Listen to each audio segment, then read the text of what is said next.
Hello, and welcome to our third Pearson Airport Explorers Camp for 2021. People have always wanted to fly. Inventors tried wild experiments and built strange machines to try and achieve this dream. Then, about 100 years ago, they finally built the first airplanes and flew. In today's camp, we're going to learn about the history of flying. So for those of you who are new to our Airport Explorers Club and our camps, well, welcome.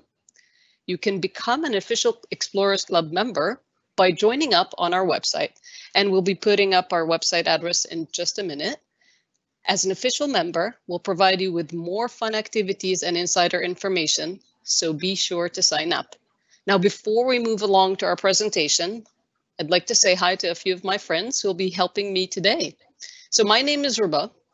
I'm not the usual host of the Airport Explorers Club, but I'm covering for my friend Catherine, who's feeling a little under the weather today. We have a picture of her right there on the top left corner of your screen. Well, you know what, you guys, Catherine usually does such a great job hosting this camp, and I really hope I can do a good job too today until she's back with us. Catherine, I hope you're listening. We miss you, love. Feel better? Now, I'm actually the person to the top right corner of your screen. Again, my name is Ruba and I work as a community investment manager at the airport, which means that I get to work with incredible community organizations that are tirelessly working to support our neighbors surrounding the airport, especially when it comes to their efforts to find good, meaningful jobs. I absolutely love it. I'd like to now pass the mic to my friend Hies, and he will tell you a little bit more about himself. Ruba, you're doing great so far. I think Catherine will be proud. So, Airport Explorers, my name is Case. I'm a senior officer in noise management. So really what we do with our partners at the airport is try and make sure that the flight operations at Pearson are as quiet as possible for our neighbors around the airport. Kathy, tell us a bit about yourself. Hello, Airport Explorers. My name's Kathy, and I'm the one on the bottom right. And for those who don't know me, I work as a senior officer, community outreach, and I get to work on fantastic projects and such as the Pearson Airport Explorers Club. I hope you all have fun today. And Catherine, we'll see you at our next Airport Explorers Camp. For sure. So Kathy, did I ever tell you that also, just like Catherine, the Explorers Club Camp is my most favorite part of the month. I look forward to it every single month. Oh, me too. I look forward to it too. I love it. So now we're going to leave this slide up for a little bit so you can write down our email address and website. We'll put it up again later, but the reason I'm asking you to write this down is that we will be giving you a special activity at the end of our camp today, and we will ask you to complete and send it to us. So Kathy, could you tell our Airport Explorers why it's a good idea for them to send in their work? I sure can, Ruba. There are lots of cool things on our website, theexplorers.club. We have amazing mazes and lots to do. And you can play we have mazes, games, and you can play. Instructions to help you build your own plane, and we even have some interviews in our airtime section with a pilot, an astronaut, and a few of the people who work at Toronto Pearson. So be sure to check it out. We also have recorded all of our camps as we are doing today, so you can watch them all on our camps again on our website if you're interested. Wonderful. You know what? I also think that, when they send their work to us at traffic control at airportexplorer.club, if they do it before the end of May, they can, can you tell me what they will win? I think they would win stuff, right? Of course, if you join us for all the camps and you send each camp's activity, your name will be put into a fantastic draw for a chance to win a Chromebook. Yes, I said a Chromebook, but you also get to win fantastic prizes such as a shirt and jigsaw puzzle. So make sure to send in your work to us by Friday, July 9th. Excellent. And you know what, last month, in case you all missed the last camp, you can watch it again on our website. At our last camp, we asked the explorers to imagine if they were leaving Canada to immigrate to another country and start a new life, and what would be like. So explorers were asked to think about things that they would bring with them to that new country, like Canadian art, food, stories, what sports they would introduce to other people, and more, and share with their new friends. It was so much fun, and we received some fabulous submissions. Even a great PowerPoint presentation from Ananya. So if you're here, give us a shout out in the chat, Ananya. You certainly put a lot of thought into your assignment. And so all of you, I would say, look for your work on our Explorers at Work page, like Kathy said. And Kathy, I know that we have a very cool activity planned for us today, right? Yes, we do, Ruba. We do. We always have a great activity planned. Excellent. And then, like Kathy said, we have a lot of mazes and games on the website that you can participate in, and a recording of all of our camps. So thank you, Kathy, for all the information. But before I hand this over to Hies, I'm going to let you know a little bit of how today's camp will roll out. Well, first, Hies and I will show you a presentation about the history of flying. I ask you to pay attention to some extra insider information and some clues that will help you later when we play the trivia. And after that, we'll be watching an amazing video about the Wright brothers. Remember that name, the Wright brothers. They were the inventors of the first successful airplane. After that, we'll be playing the trivia game. And after trivia, we're going to answer some of the questions that were sent in by our Explorer Club members. Now, unfortunately, we won't be able to answer any of the great questions that you send us in today's chat box, but we promise to answer them in the upcoming April camp, along with any of the questions you may have about today's camp that you can send to us with your work. So we'll end our time together later with Kathy, who will walk us through an activity that gets our explorers using their hands and imaginations. I promise you, it's fabulous. And this is just the time for you to learn all about how to do it. So Hies, are you ready to tell us about the history of flight? I am so ready, Ruba. So Airport Explorers, let's go and let's have a look at what we're learning today. So today's presentation is called The History of Flight. And explorers, let's take a look at that presentation and really learn about things people tried to really try and get off the ground and get into the air. So people have always wanted to fly, and we've tried very wild and cool experiments and built very strange machines to try to achieve that dream. Then about 100 years ago, we finally built the first airplanes and we finally were able to fly. And of course, we haven't looked back or down ever since. Some of the oldest stories ever told are about people inventing ways to fly. For example, a famous story from ancient Greece is about a man named Icarus, and he flew with wings that he made from feathers and wax. Of course, it didn't work out all too well, and in some other stories, people flew using magic or on magical animals like a Pegasus, an imaginary horse with wings like one you see on the left-hand side. Hies, did you ever try to fly as a kid? Of course, and there must be some silly pictures of me as a very young guy just flapping my hands up and down trying to take off, Ruba. So the fascination with flying led to Chinese inventors to build the very first kites over 2,000 years ago. So it's a very long time ago. And back then, kites weren't just for fun. The Chinese military actually used them to measure distances and even send messages. That sounds very cool. Yeah. And some of the kites were big enough to lift people into the air, but please, explorers, don't try it out at home. Ruba, I don't think any kite will hold me. I'm sorry. we can try a couple different kites then, Ruba. Yeah, next time. So for hundreds of years, inventors kept trying to build machines that could fly, but no one actually ever succeeded. Leonardo da Vinci, who you see on the right bottom side of the screen there, the famous artist and inventor who also painted the Mona Lisa, he dreamt of flying too. And he designed many flying machines, more than 500 years ago, and a picture above there shows one of the drawings of one of his ideas. It looks fairly weird, almost like a corkscrew. Ruba, do you think that would take off? I'm going to go with a no there. Although you saw it as a corkscrew, that's very interesting because all I could see was that top part looks like a butterfly. Is that weird? Like butterfly wings at the very top?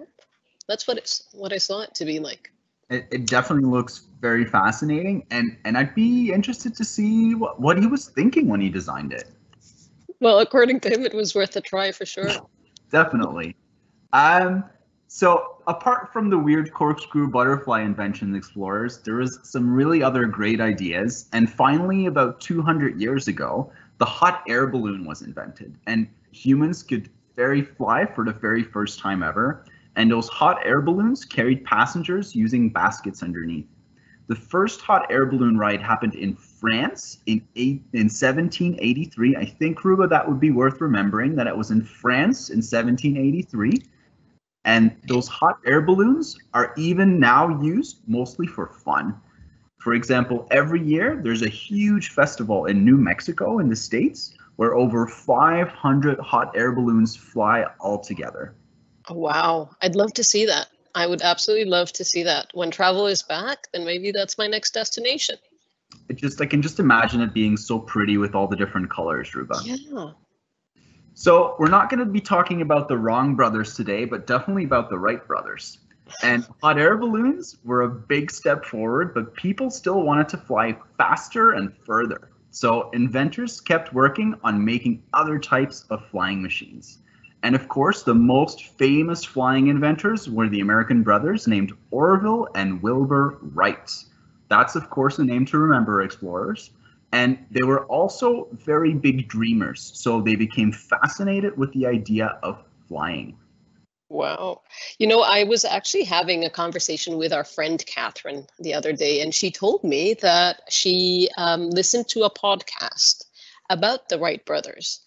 And she found it fascinating. Well, you know, you can find a podcast about almost anything now. And in the podcast, what was very interesting also about them is how their relationship was super strong and they worked so well together. I love a good sibling story.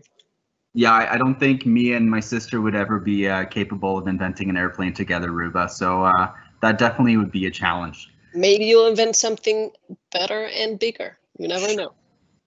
Let's go with that. So first, the Wright brothers made gliders that could float in the air, and gliders helped them to better understand the science of flight. Remember, explorers, we talked about the science of flight and those fundamental forces in one of our previous camps last year. So feel free to go back to the website and have another look at that to better understand how all of that works and how those gliders manage to stay in the air. But the Wright brothers then added a propeller, an engine, and of course fuel, and that's how they invented the very first airplane. And on December 17th in 1903, remember explorers, 1903, they took flight for the very first time ever. And a really cool thing is that picture you see up there is actually a real picture of the very first airplane flight. And as you can see, they didn't go quite that far off the ground just yet. How long was it? The very first flight wasn't that long, Ruba. I think it was only a couple of meters. Oh, wow. So, of course, it wasn't just our friends in the States that dreamt of flying. Here in Canada, we had exactly the same story. So when the Wright brothers took off, Canada wasn't far behind. The very first airplane flight in Canada happened in Nova Scotia out east in 1909. So that's just 6 years after the first one for the Wright brothers. And that plane was called the Silver Dart because the wings were made of a silvery cloth.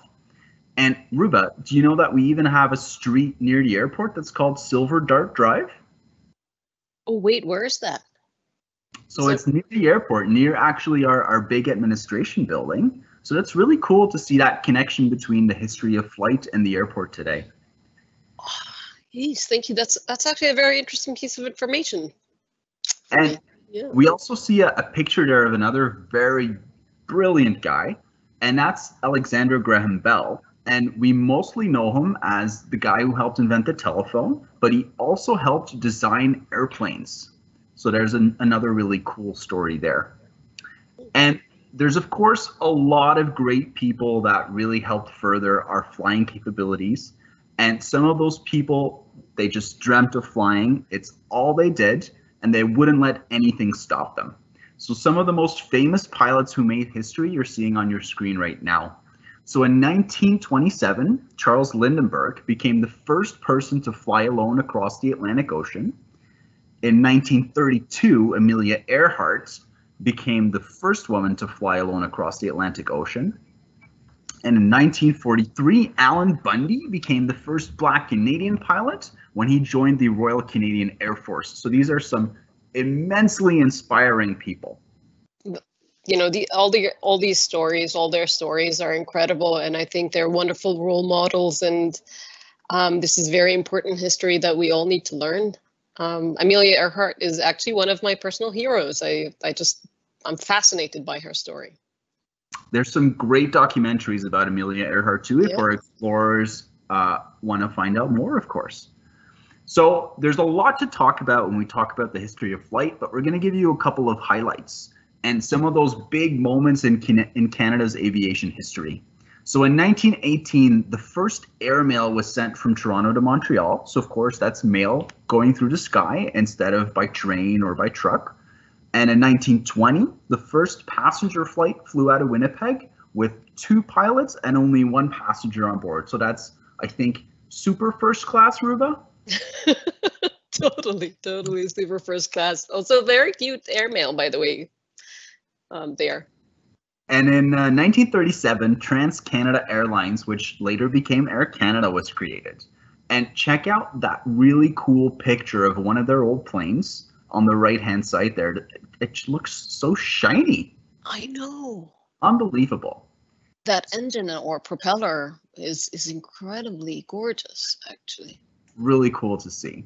Yeah. And 1 year later after that, in 1938, the very first flight arrived at Toronto Pearson Airport, and it flew in from Buffalo, New York, just south across the border.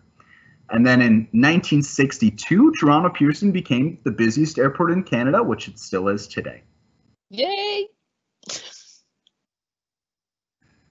So during this time, air travel was definitely not common at all, but soon it became everyone's dream to fly in an airplane. And I think right now, Ruba, it is everyone's dream again to really fly in an airplane again. I can't wait. And it used to take a really long time to fly across Canada. For example, in the 1940s, if you wanted to fly from Toronto to Vancouver, it would take about 16 hours. And you'd have to stop 6 times to refuel. So that would take a long time. And these days, you can fly from Toronto to Vancouver in about 5.5 hours and watch a couple movies along the way, and you're there. So that 16 hours versus 5.5 hours is such a massive difference. Yeah, but also, I mean, stopping like 6 times to refuel, that's landing and then going back up and then landing and then going back up and then landing and go. Did I get the number right? I think, no, not only 3 times. But that's a lot of stops, you know. It would be nice to stretch your legs a couple times, but it would take a long. So airplanes kept getting more and more advanced, and by the 1960s, it was possible to travel further and faster thanks to the new jet engines. And airplanes were able to carry even more people and cargo than ever before, and they could travel across the country without stopping to get more fuel. Airplanes got bigger, but luckily for someone in my job, they also got a lot quieter. And airplanes make noise because of air passing through the engine, of course. So not just the engine noise, but also what we call airframe noise. Newer planes now force the air to flow above or below the engine, and that makes them a lot quieter. Okay, that's good news, actually. It's a good news story for me, definitely, Ruba. Dreamers, of course, continue to dream of flying even further, all the way into outer space. And in the 1940s and 50s, the United States and Russia started racing each other, quite literally, to build machines and rockets that could go into outer space. Before they sent people, they actually sent small satellites to orbit or circle the Earth. Today, there are over 2,000 satellites orbiting Earth. So that's a lot to think about. And they actually help scientists study space and even predict weather here on Earth. And they also send signals around the world that make cell phones and navigation systems like your GPS in your car, they make that possible. So the satellites that are up, they send signals to each other so I can drive my car? Yeah, and then for instance, your phone will connect to a tower, that tower will connect to a satellite, that satellite connects to another tower, and then another cell phone somewhere else on Earth. And that's really how cell phones are possible. Wonderful. In 1961, a Russian astronaut named Yuri Gagarin was the first person to ever go into space. He orbited the Earth and returned safely. That's not unimportant that he returned safely.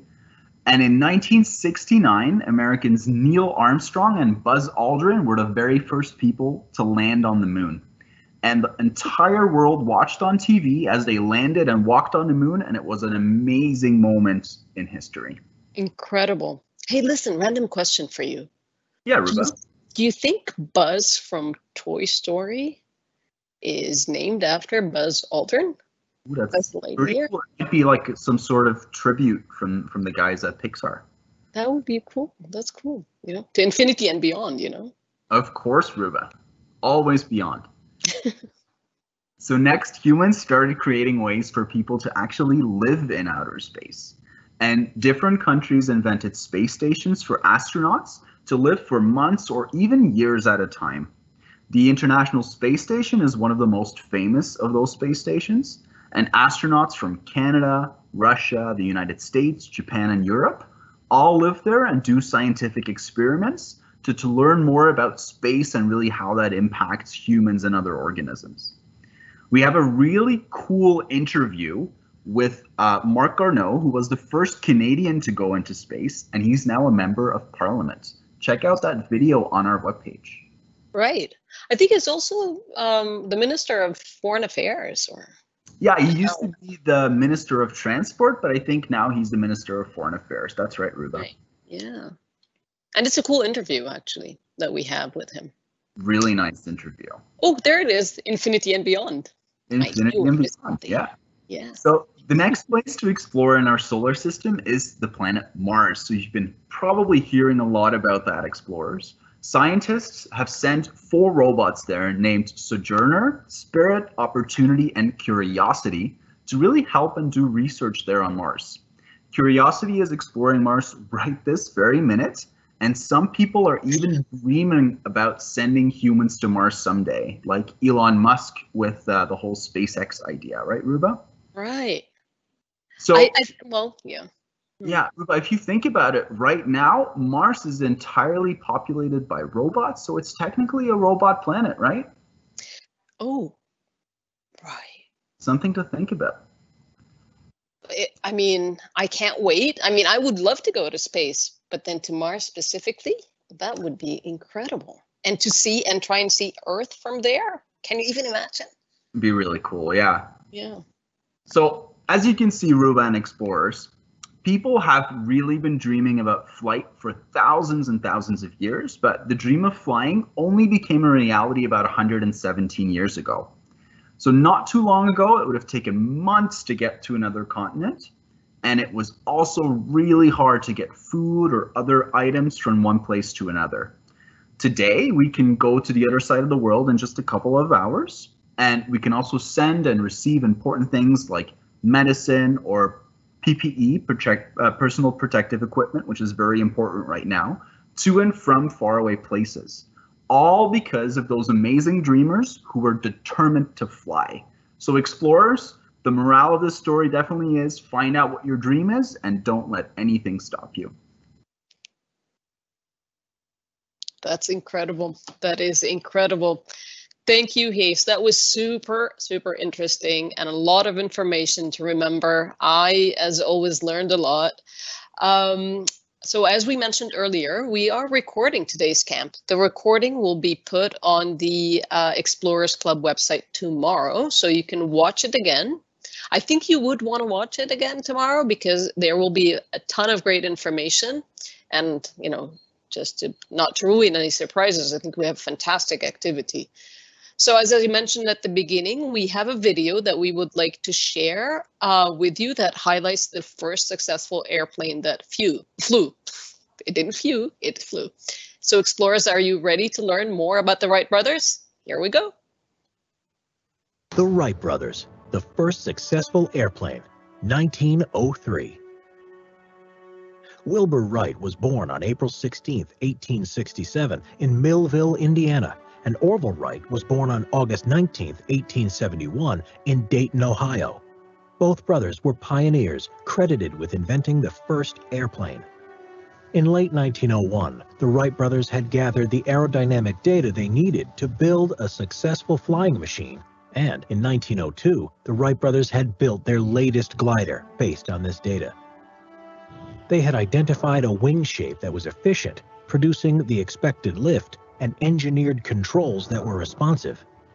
The glider would also use a trailing rudder for yaw, therefore enabling the Wright brothers to navigate in the air in all 3 dimensions. Following this success, the next stage for the brothers was powered flight.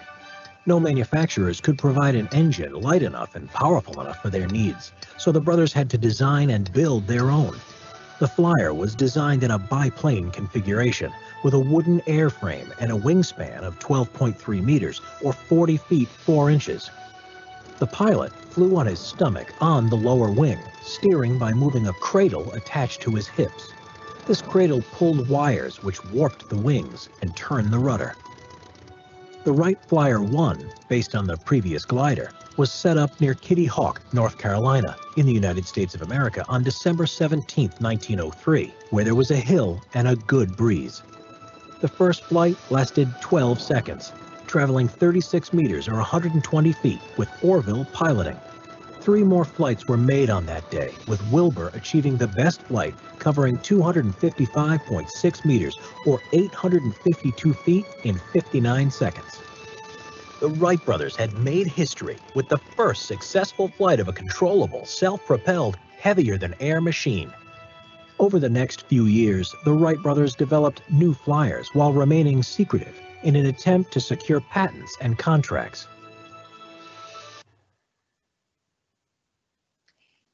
Wow. Subscribe for more history videos. What an interesting video. And I hope you paid attention because, you know, it had some information that will come in handy. For instance, I had no idea the first glider was built out of wood and the flight only lasted for 12 seconds. That's an important number. And so there was so much information there that I think that I will actually have to watch the video again. Really, you guys, I have to watch it again. So now we have our trivia game. Yace and Kathy, are you guys ready to guide us around this? We're definitely ready, Ruba. Kathy, how about you? I'm ready. Airport Explorers, can you guys see the presentation? Yeah. Okay, great. Okay, Airport Explorers, we're going to remember, so we watched the presentation that Yace gave you, and we're going to give you, and he gave you a whole bunch of clues with Ruba. Let's see if you can remember the answers. We're going to ask you 10 questions, so please answer these questions in your head or challenge your brothers or sisters or friends or parents who are with you and see who can get the most questions right. This trivia is just for fun, so you don't need to email us or send us your answer.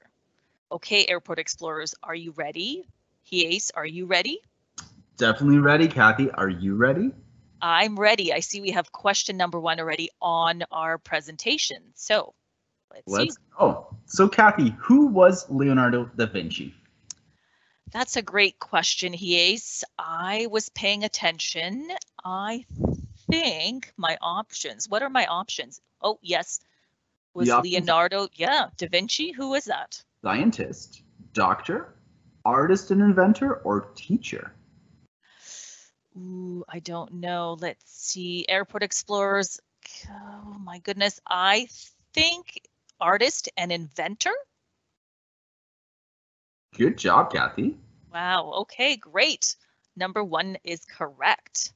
So Leonardo da Vinci is a famous artist, and he is actually the inventor who also painted the Mona Lisa, and he dreamt of flying. And explorers, you can still go see the Mona Lisa today because it is on exhibit in the Louvre in Paris, France. Question number 2. Where and when did the first air balloon fly?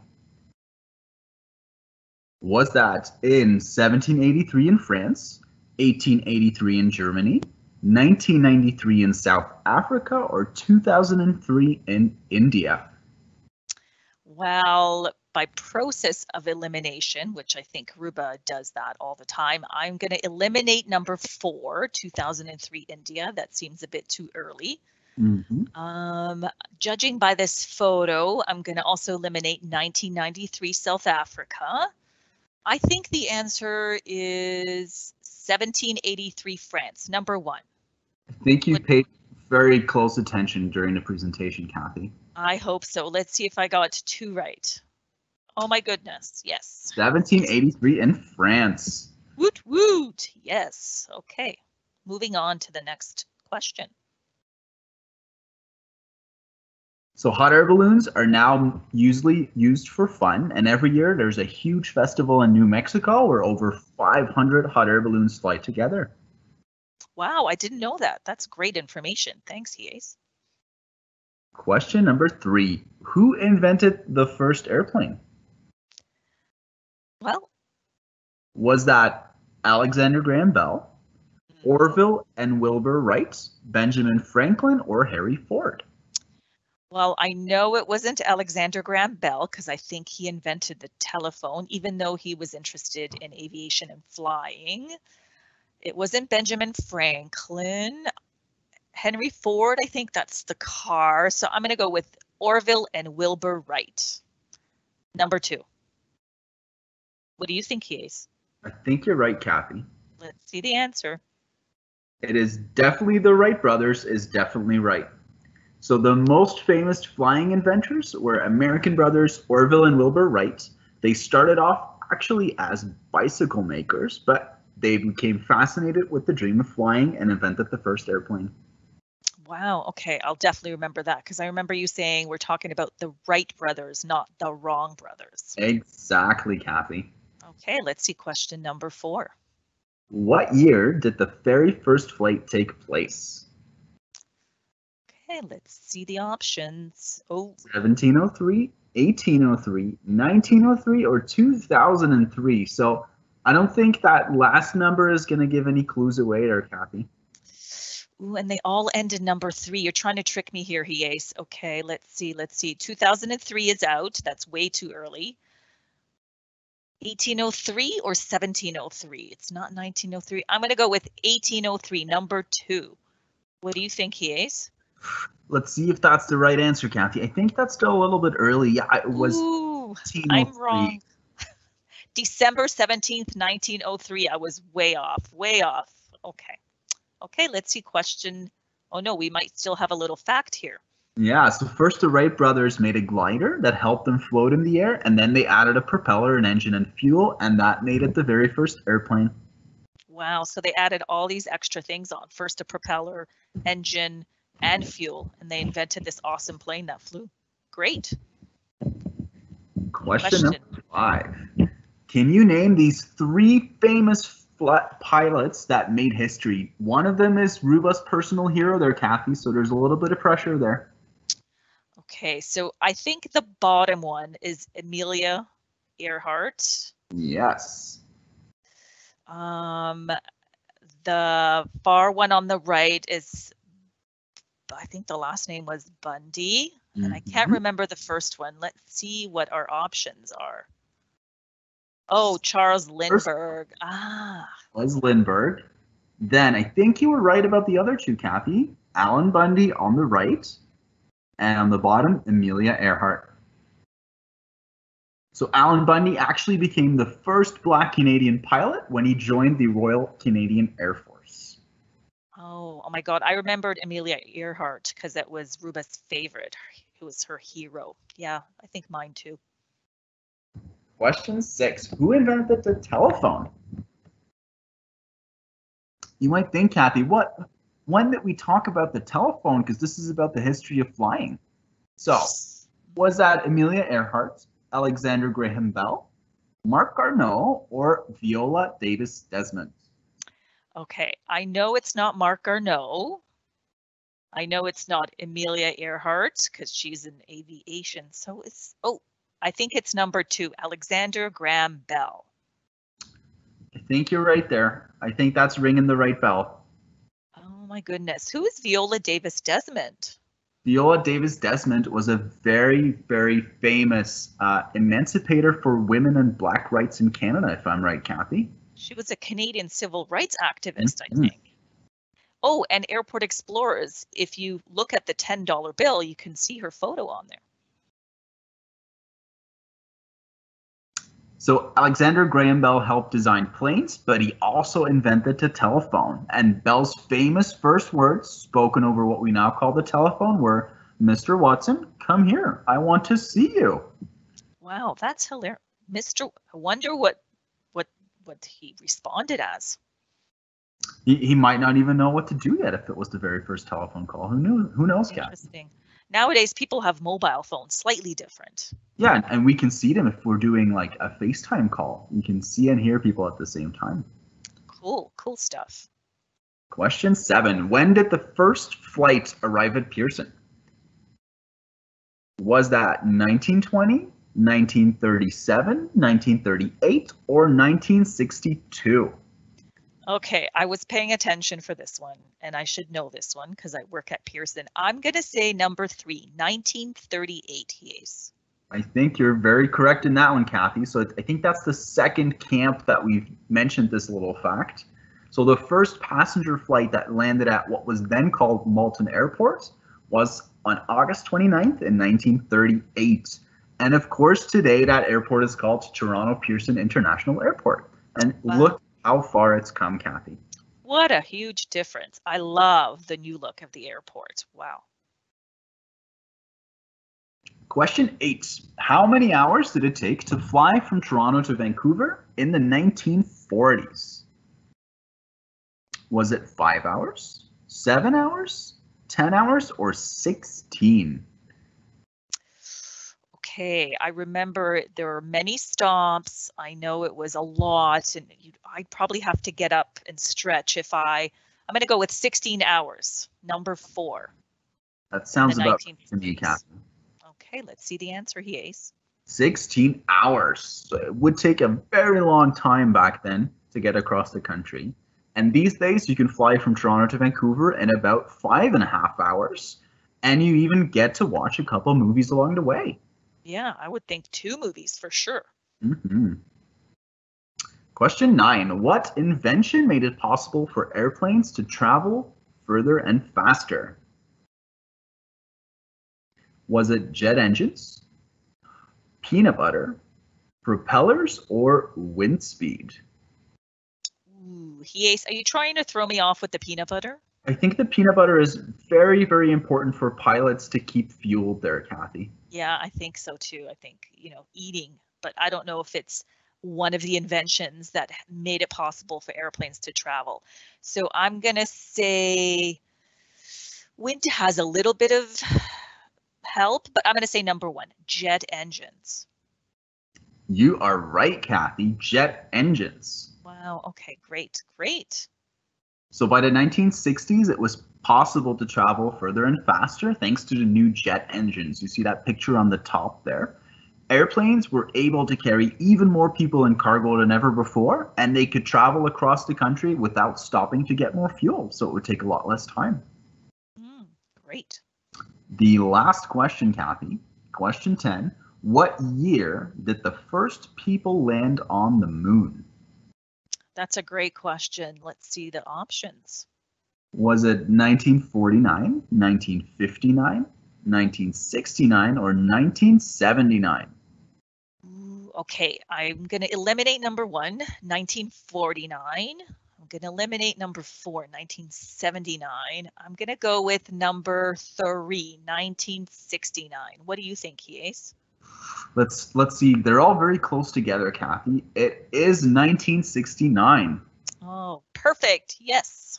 Great score, Kathy. So the Apollo 11 was the space flight that first landed humans on the moon, and Commander Neil Armstrong and pilot Buzz Aldrin were the first people to actually land on the moon. The whole world watched on TV as they landed and walked on the moon, and it really was quite an amazing moment in history. It was an amazing moment. Wow. Okay. Well, you guys, Kathy, you got 10 out of 10. I think I got one wrong. I think. You got one wrong? But yeah, you know what? I'll take 10 out of 10. Why not? Why not? 10 out of 10. You got Yay! a bonus. Yay! You know what? Maybe it's because your first time doing this. I'll just give you an extra one. Perfect. Well, thank you. Thank you, Kathy and Hayes. That was so much fun. As always, I found those questions fascinating. I learned a lot. Now, Hayes, I know that our explorers, they have sent in some really interesting questions. So could you always do, Ruba? Yeah, right. Could you answer some of the questions that we've received in the past from our airport explorers? It would be my pleasure, Ruba. So here's a couple of the questions that we had coming in through our email. The first one is, do airplanes refuel after every flight? And in most cases, the answer is yes. So you might think that fueling an aircraft is just like fueling a car. You got to plug in the hose, pump the gas, pay the attendant, but it's an awful lot bigger than a car and quite a bit more complicated too. So if a flight operates at an airport where fuel supply is unreliable, then they will actually take on enough fuel at departure to make sure that they have enough for the way back too, and some little additional fuel to make sure that they can get to another airport in case of bad weather too. So a plane actually now can fly for 21 hours non-stop, which is an extremely long time. Ruba, we see a couple pictures there. What do we think that guy on the middle bottom picture is doing? Could he by any chance be refueling? Putting the refuel tube in? You got it right, Ruba. So in some airports, they bring those big tanks, those fueling tanks to the airplane to actually refuel the plane. But in Pearson, we have some underground pipelines, and we actually don't always need to drive up those big trucks to the planes to refuel. So that's a cool little factoid about Pearson there. The second question that we had come in was, why do airplanes fly at 36,000 feet? So the biggest reason for the 36,000 feet in altitude really has to do with fuel efficiency. So the thin air up high creates less drag on the aircraft, and that means that the plane can use less fuel in order to maintain their speed. Remember, explorers, drag is one of those 4 elemental forces of flight that we talked about. Less wind resistance and more power means less effort for the plane to stay up there and fly at the same speed. So remember to check out that camp about the science of aviation on the Explorer Club website. Ruba, we had another question come in, and that question was, how can pilots fly at night when it's totally black outside? So if you've ever looked out your window into the inky blackness during a nighttime flight, you've probably wondered how the pilots are able to see anything from the cockpit. Pilots rely on flight instruments, navigation sensors, and weather sensors, which are mostly radar, instead of normal vision when flying at night or passing through clouds. So the aircraft itself has multiple lights on its exterior to help the pilots land when it's dark and to help others spot the plane as well. So those blinking LED lights are visible from the ground, and they actually serve as a beacon to help other pilots spot the plane in the air too. And you see a very cool picture of those cockpits at night on the left-hand side of the screen there, with even a nice aurora borealis in the shot there too. Wow. Thank you, Hayes. These were some great questions. And always, this was very interesting, and I always learn something new again. Remember, Airport Explorers, if you have any questions about today's camp, well, be sure to email them to us with your work, and we'll answer them at our next camp that will happen on Thursday, April 25th.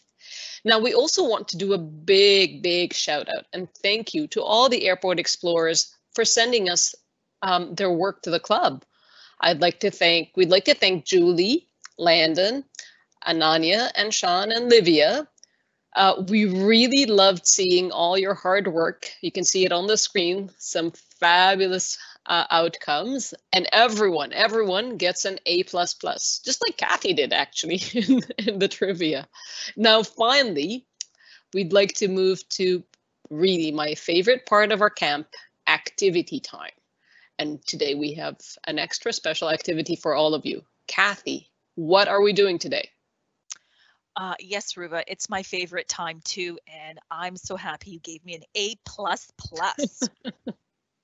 So explorers, today we are going to use your imaginations and build a kite that we can fly in the park on a windy day. I'm not sure if it's windy today, but maybe on another windy day. Explorers, obviously we won't have time to complete the activity now, so this is a little explanation on what this activity is about and what you'll need to complete this on your own time. So today's activity has many steps, 11 steps to be exact. So airport explorers, we recommend that after today's camp for everyone to download the activity under the section Airport Explorers and imagine that. So moving on to our next slide. And some of the earliest, just to recap of what Hiei said, some of the earliest planes and flying inventions were kites 2,000 years ago in China. Inventors made huge kites that could carry messages and even lift people off the ground. Today we are going to make a kite with a few simple items from around your house and some help from an adult or friend. Once it's built, you can take it out to your backyard or park and launch it in the sky. So here are the materials we'll need, airport explorers. A large plastic garbage bag, string. You can buy special kite string or just use thin ribbon or even dental floss. Make sure you have a stick or handle to attach to your string. 2 wooden sticks such as dowels from the hardware store or sticks from outside that are thin and straight. The sticks should be a little bit thinner than a pencil, light and straight. Some ribbon or light cloth to use as a tail, scissors, a permanent marker, masking or clear tape, a few paper clips, a twist tie, or a pipe cleaner. So step 1 of, like I said, 11 steps. So airport explorers, sit back and listen because we're going to download this and you guys are going to download this after. So step 1. Cut open the garbage bag by cutting one side and the bottom off so it's like a sheet of plastic. Step 2, we're going to prepare your sticks. The long stick can be between 60 and 90 centimeters long, and the short stick should be about 3/4 of the length of your long stick. For those young airport explorers, I know the 3/4 and the fractions are hard to understand, so make sure you ask an adult for help. And make a lowercase t. So once you have those sticks and you put them together, you're making almost like the letter T or a cross with the sticks. The horizontal stick should cross the vertical stick about 1/4 of the way down the vertical stick. So tip for airport explorers, if you need to cut your sticks, get help from an adult. When you've laid them out, tie them together tightly with a twist tie or pipe cleaner. Step number 3. Lay the garbage bag down flat. Lay the sticks on the bag, so you have a T now, making sure you have 5 to 10 centimeters of extra material around the ends of the sticks. Just like in this photo, you see this girl, she has extra material here around the stick. Tape the sticks to the large garbage bag using 4 small pieces of tape. This helps everything keep still and from shifting and moving around. Step 4, put an extra piece of tape on the ends of the stick. This helps prevent sticks from poking through the bag. Right here, we're putting extra tape here so it doesn't poke through the garbage bag. Step 5 and step 6. So first, step 5, We're going to draw a big diamond shape on the plastic around the sticks with a marker. Again, make sure you leave about 5 to 10 centimeters extra material for the tips of the sticks so your shape, isn't too small, as you can see in this photo. Step 6, following the diamond shape you made, cut out your kite shape with scissors. Try to keep the lines very straight. Tip for explorers, if you have someone hold this bag straight for you while you cut it, because you want to get a straight line there, and you want to have extra space just on the outside around. Step 7, fold the extra 5 to 10 centimeters of plastic over on each side and tape the seams down over the sticks. So we had that extra material here. You see how this girl is taping it over the side here. So we want to fold that over and tape it.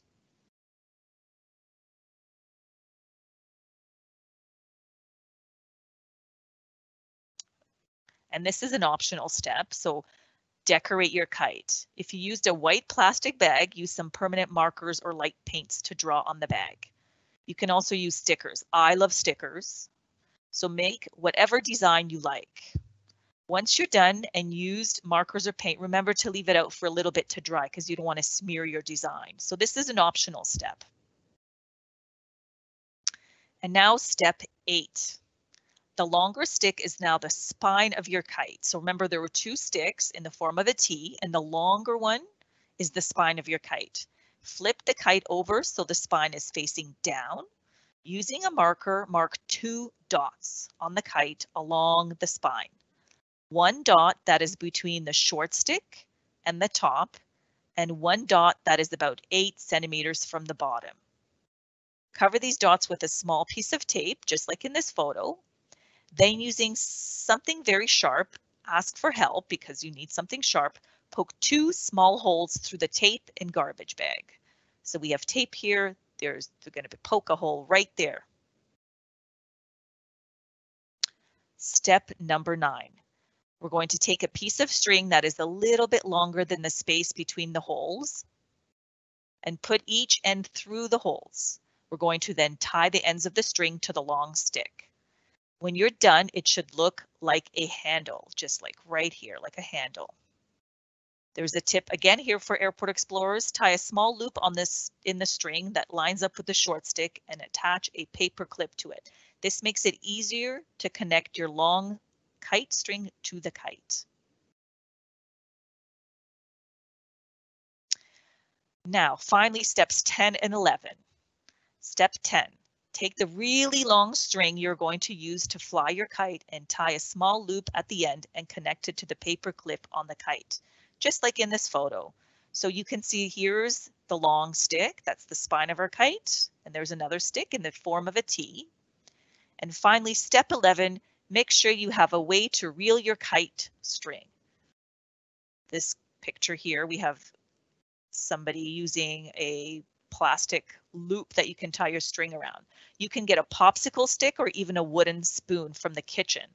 Tie the other end of your string to it and then wrap the loose string around so that you can easily reel your kite in and out. As you can see right here, they've looped it around this plastic. So once the kite gets really high, you want to be able to loosen that so your kite can go really, really high.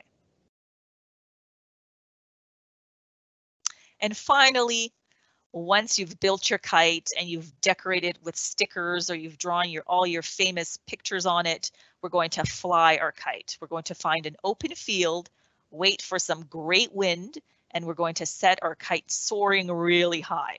Make sure you hold on tight to the string so it doesn't fly away. And of course, a safety tip for all you airport explorers is make sure not to fly a kite near power lines or in trees, because your kite could get stuck in a tree and then you're going to have to get somebody to climb it, or you just won't be able to get the kite. So make sure you're in an open field with nothing around. Wow. Lots to remember, Ruba, but you know what?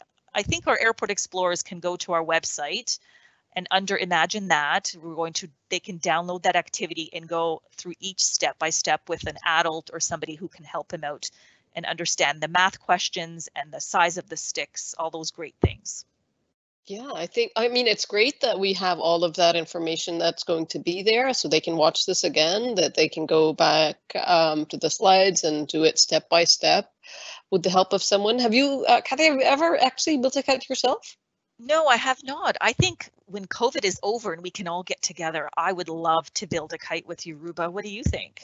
I would absolutely love to do that. I hope Yace would join us. I think Well, Kies and Catherine and all of our airport explorers, which is the four of us and everybody behind the scenes who's running the show, I think we should all get together and build a Pearson Airport kite. I think we need a kite day at Danville Park then, Kathy.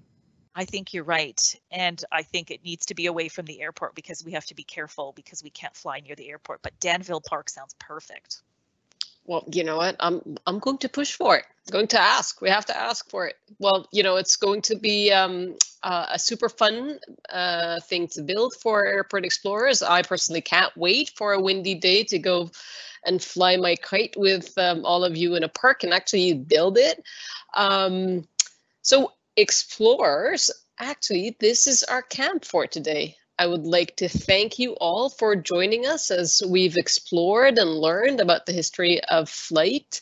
Again, on the screen, you will find our email, trafficcontrol@airportexplorer.club, and the website, airportexplorers.club, for you to check out all the activities and the previous camps as well. We have some fantastic camps, and to use the email to send us the pictures of your assignments. We will be seeing everyone, hopefully, at our next camp on Thursday, April 25th at 3:30 p.m. In the meantime, I hope you all have fun building and decorating your kites. Our presentation on Thursday, the 25th, is going to be called "Where Can You Go from Toronto Pearson?" Where can you go from Toronto Pearson? I can tell you from now, it's a lot of places. You can go a ton of places from Toronto Pearson, but to learn about them, join us on April 25th. For now, this is Ruba signing off. Over and out. See you next month, Airport Explorers. This is Kathy, over and out. This was Case, over and out.